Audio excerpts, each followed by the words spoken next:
Mana turk qaynonam qanday baliq pishirishni o'rgatgan. Baliqni yog'da pishirmang. Sizga maslahatim, hamma vitaminlari o'ladi. Baliqni dimlantirib anaqada pishirishingiz kerak. Ichini tozaladik hozir, ichiga to'ldirasiz. Limon, sizga maslahatim, limon qo'ymang. Ko'plar limon qo'yadi, chunki limon achib ketadi. Qobig'i achchiq-ku, bilasizki, o'sha achchiq o'tib ketadi. Pomidor bilan piyoz, keyin chesnoklardan qo'ying. Ozgina murch qo'ying ustiga. Eng muhim siri bunda. Buni ichiga nimalar aralashtirganimni hali aytaman sizga. Qizlar, yog'i ham bor, bahorotlari ham bor. Hamma narsasi bor buni ichida.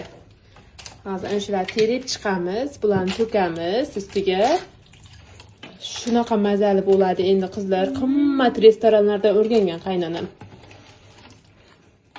Mana.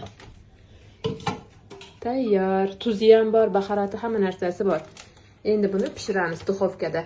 Past tarafiga qo'yamiz. 15 minut pishgandan keyin tepasiga 5 minut qo'yib olamiz. O'zi baliq tez pishadi, bilasizku. 20 minutda pishadi. Tayyor. 3 ta katta baliqni duxovkada pishirish uchun 2 ta o'rta bo'y oq piyoz, 2 ta pomidor, 3 tish o'rta bo'y chesnak, sousi uchun 1,5 stakan suv va xohlagan ziravorlaringizdan solishingiz mumkin. Duxovkada pishirilgan baliqning foydalari juda ham ko'p. Bu foydali baliq pishirish tarifini yaqin qarindoshingizga yuborib qo'yishni unutmang.